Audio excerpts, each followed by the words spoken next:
நாச வேளையா என்பது தொடர்பாக விசாரணை நடைபெற்று வரக்கூடிய நிலையில் நாச வேளை என்பது உறுதியாகவில்லை எனவும் தெரிவிக்கப்பட்டிருக்கிறது. தொடர்ந்து விவரங்களோடு இணைகிறார் எம்முடைய செய்தியாளர் மதியழகன். நேரம் செல்ல செல்ல இந்த பலி எண்ணிக்கை உயர்ந்து கொண்டே இருக்கிறது. மறுபுறம் டெல்லி பாதுகாப்பு வளையத்திற்குள் கொண்டு வரப்பட்டிருக்கிறது. தொடர்ந்து டெல்லியில எந்தெந்த முக்கிய பகுதிகள் எல்லாம் என்ன மாதிரியான கட்டுப்பாடுகள் விதிக்கப்பட்டிருக்கிறது? 144 தடை உத்தரவு பிறப்பிக்க வாய்ப்பு இருக்கா? தற்போதைய நிலையை பொறுத்தவரை அந்த சம்பவம் நடந்த இடம் முற்றிலுமாக விசாரணை அமைப்புகளினுடைய பாதுகாப்பு வளையத்திற்குள் கொண்டு வரப்பட்டது. இது போன்ற நடைமுறை என்பது வழக்கம் போல ஒரு அசம்பாவித சம்பவம் நிகழும் பொழுது உடனடியாக தடயங்களை சேகரிக்கக்கூடிய வகையிலும் அது தொடர்பான ஆய்வுகளை, அதாவது எதனால் இந்த விபத்து ஏற்பட்டது உள்ளிட்டவை என்பது தொடர்பாக விசாரணை நடத்துவதற்கு உதவக்கூடிய வகையில் அந்த பகுதி முழுவதும் கார்டன் செய்யப்படும். அதாவது இந்த கார்டன் என்ற வார்த்தை வந்து இராணுவ ரீதியாக அதிக அளவில் பயன்படுத்தப்படுவார்கள். அதாவது ஒரு பாதுகாக்கப்பட்ட பகுதி, தனிமைப்படுத்தப்பட்ட பகுதி, அது போன்ற ஒரு ரீதியிலான இந்த ஒரு வார்த்தை பயன்படுத்தப்படும். அந்த வகையில் இந்த பகுதி முழுவதும் தற்பொழுது விசாரணை அமைப்புடைய பாதுகாப்புக்குள் கொண்டு வரப்பட்டிருக்கிறது. சம்பவம் நிகழ்ந்த உடனேயே தேசிய தலைநகர் மண்டல பகுதிகள், அதாவது நேஷனல் கேபிட்டல் ரீஜியன் என்று சொல்வார்கள், நொய்டா, கிரேட்டர் நொய்டா, காசியாபாத் உள்ளிட்ட பல்வேறு பகுதிகள் இந்த என்சிஆரின் கீழ் வரும். அந்த பகுதிகள் அனைத்தும் தீவிர பாதுகாப்பு பலப்படுத்தப்பட்டிருக்கிறது. அது மட்டும் இல்லாமல் தமிழ்நாடு, மகாராஷ்டிரா, உத்தரப்பிரதேசம் உள்ளிட்ட அனைத்து மாநிலங்களும் தற்பொழுது தீவிரமான பாதுகாப்புக்கு உட்படுத்தப்பட்டிருக்கின்றன. மக்கள் அதிகமாக கூடக்கூடிய ரயில் நிலையம், பேருந்து நிலையம் உள்ளிட்டவையில் மோப்ப நாய்களின் உதவியுடன் அந்தந்த மாநில காவல்துறையினர் பாதுகாப்பு பணியில் ஈடுபட்டு வருகிறார்கள், சோதனையில் ஈடுபட்டு வருகிறார்கள். அதே போல நாட்டினுடைய மிக முக்கியமான வழிபாட்டு தலங்களிலும் காவல்துறை பாதுகாப்பு என்பது அதிகரிக்கப்பட்டு இருக்கிறது.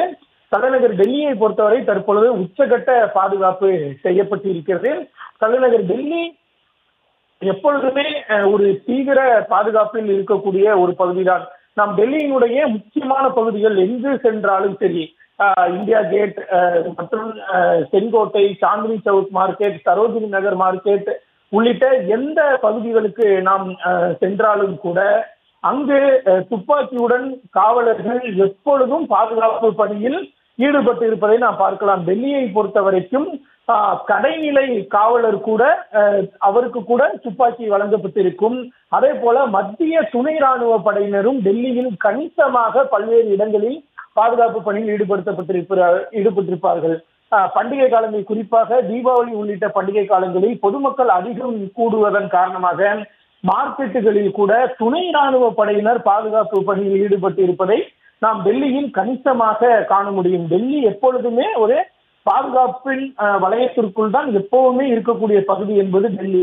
அதிலும் இது போன்ற ஒரு சம்பவம் நிகழ்ந்திருப்பதன் காரணமாக இன்னும் பாதுகாப்பு பலப்படுத்தப்பட்டு வாகன தணிக்கை என்பது அதிகரிக்கப்பட்டிருக்கிறது.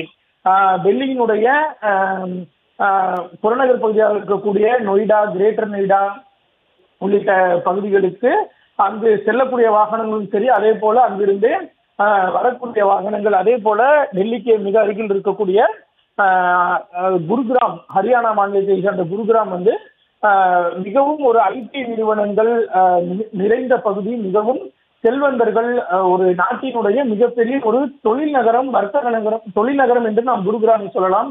அதே போல குருகிராமிலும் பாதுகாப்பு பலப்படுத்தப்பட்டிருக்கிறது. ஏனென்றால் குருகிராமை பொறுத்த வரைக்கும் பன்னாட்டு ஐடி நிறுவனங்கள் அங்கு இருக்கின்றன.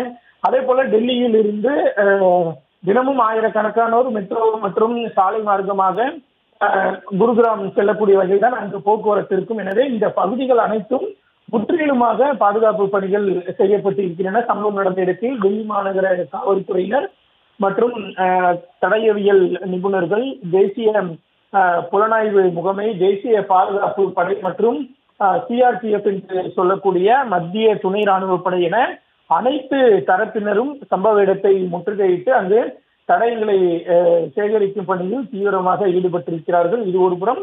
மற்றொரு புறம் தற்பொழுது 24 பேர் காயமடைந்து சிகிச்சை பெற்று வருகிறார்கள். டெல்லி லோக்நாயக் மருத்துவமனையில் அவர்களுக்கு தீவிர சிகிச்சை அளிக்கப்பட்டு வருவதாகவும், அதில் பலரினுடைய உடல்நிலை சீராக இருப்பதாகவும், ஒரு சிலரினுடைய உடல்நிலை மட்டுமே கவலைக்கிடமாக இருப்பதாகவும் காவல்துறை சார்பிலும் மருத்துவமனை நிர்வாகம் சார்பிலும் தெரிவிக்கப்பட்டிருக்கிறது.